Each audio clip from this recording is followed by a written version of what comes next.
میرسیم به تمرین شماره 17 پیش درآمد نوا، ساخته های آقای ابراهیم آشنگ.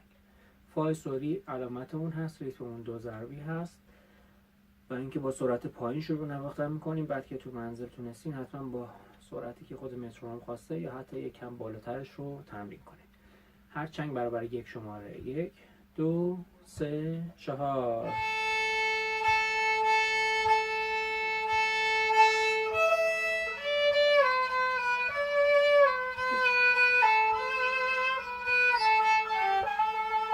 سه چهار،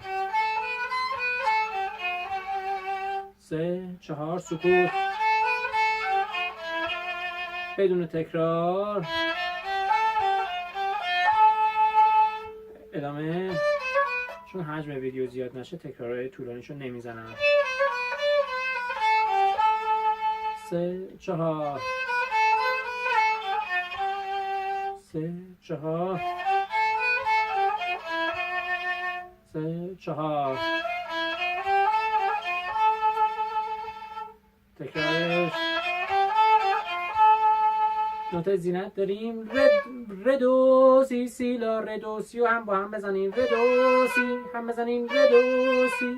دو تا مدلش رو تمرین کنیم. ردو سی سی لا لا سول لا ره می فا سول لا سی دو سی لا لا سول سول فا سول دو ره می فا. به دو توجه داشته باشین، پایین نره دو بکار. دو ره می فا سول لا سی لا سول سول فا فا می فا سی لا سول سی لا دو سی لا لا سول سول فا سول لا سول فا لا سول سی لا سول سول فا فا می. دوباره اینجا رو میزنیم.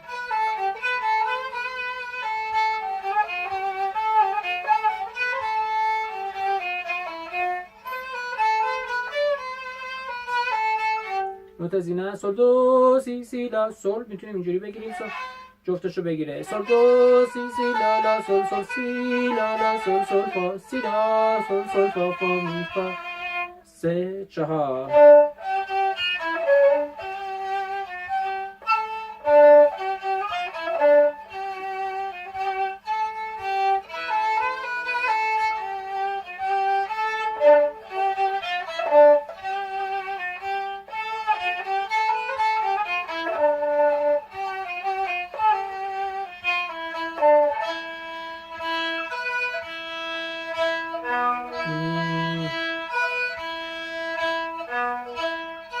با هم با یارش استاکاتو. می می سی سی می سی سی.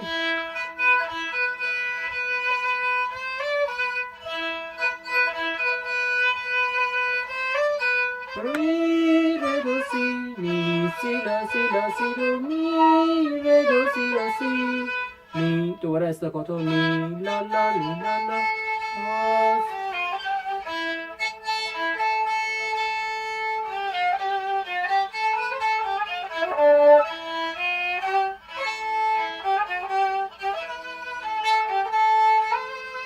سول سی لا نوت زینه. سول سی لا لا سول لا لا دو سی سی لا سی سی می می لا می می لا می لا می می لا می می. دو سه چهار. فا اینجا بکار میشه.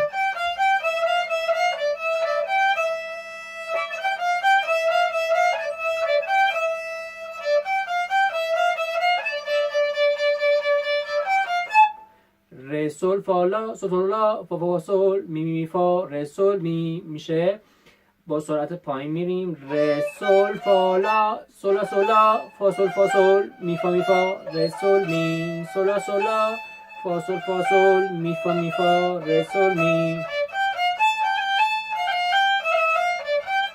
یک دو سه چهار. یک دو سه چهار. لا می می لا می می ره. دوباره نوت زینت داریم. می فا می ره ره.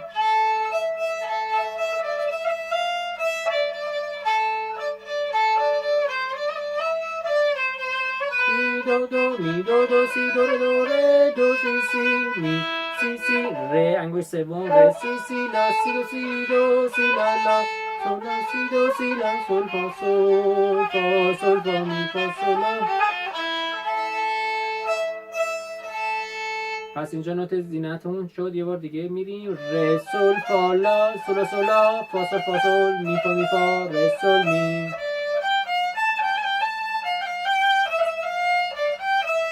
قطعه دومش هم که می فا می ره. تو همه ویدیو تاکید کردیم، تو این ویدیو هم میگم، تو ویدیو بعدی هم میگم که خسته نشید. هدف از تولید این ویدیوها خدمت و کمک کوچیکی به اون دسته از عزیزانی هست که دسترسی به معلم و کلاس ندارن، درخواست کردن، مراجعه هم کرد. وگرنه هیچ گونه ادعای رشد ایشون این فیلم وجود نداره. امیدوارم که تونسته باشیم خدمت و کمک کوچیکی به شما عزیزان کرده باشیم.